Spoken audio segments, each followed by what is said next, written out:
Hoy vamos a echar un vistazo a dos de los escritos cristianos más antiguos que existen. Y no son tratados de teología ni nada por el estilo, no. Son cartas. Cartas nacidas de la urgencia y escritas para una comunidad que la verdad se tambaleaba al borde del abismo. A ver, poneos en situación por un momento. Imagina que acabas de dar un giro de 180 grados a tu vida por una nueva creencia, algo que te pone en contra de casi todo el mundo. Y justo en ese momento, cuando más necesitas a tus guías, a tus mentores, ¡puf!, desaparecen. Te quedas a solas, con la gente en tu contra y un montón de rumores circulando. ¿Qué harías? Pues bien, esa era exactamente la situación de los nuevos creyentes en Tesalónica. Y ojo, que no hablamos de un pueblecito perdido.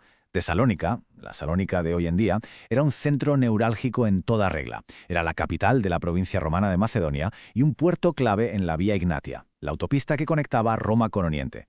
Vamos, un hervidero de gente, comercio e ideas. Y en medio de todo ese jaleo nació esta pequeña y frágil comunidad.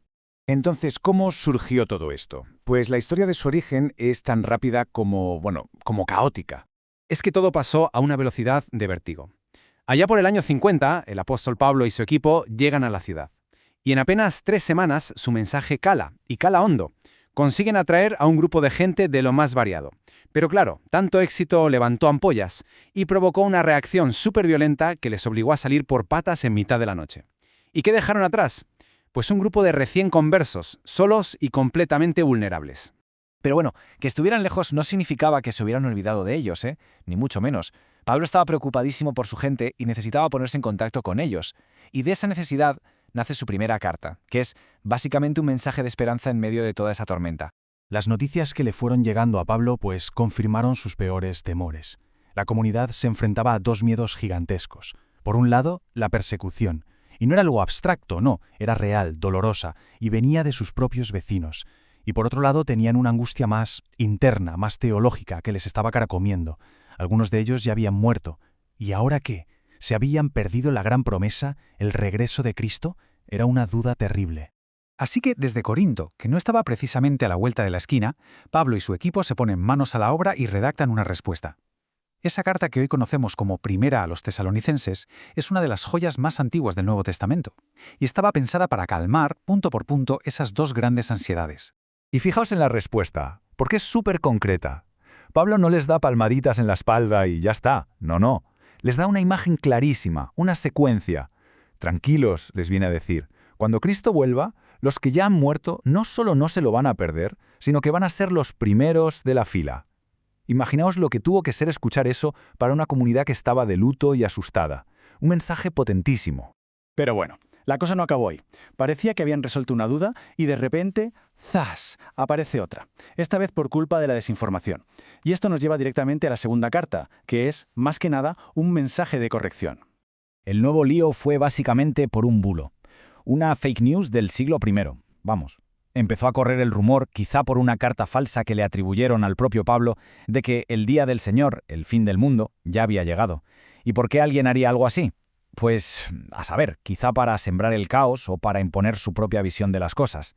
El caso es que el resultado fue el pánico. La gente se desquició y algunos hasta dejaron de trabajar.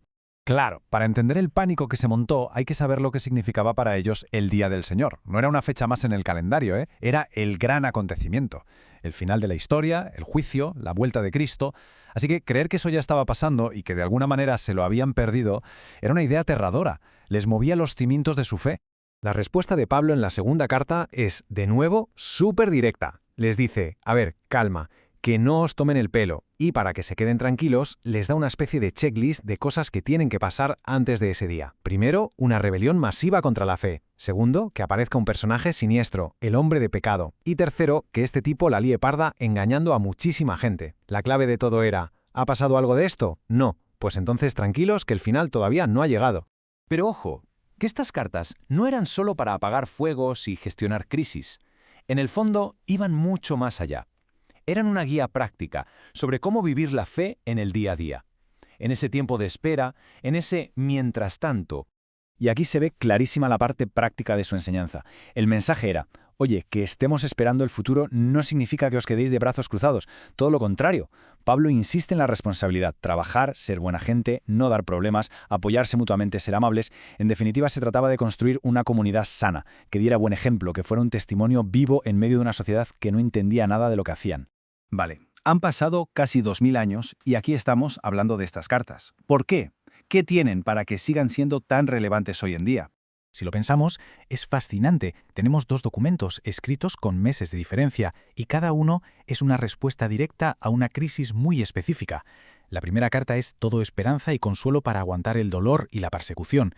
La segunda es corrección y claridad para luchar contra la confusión y los bulos.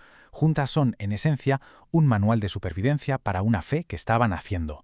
Y yo creo que la clave de todo es lo antiguas que son. Es que nos ofrecen una ventana única a los primerísimos días del cristianismo.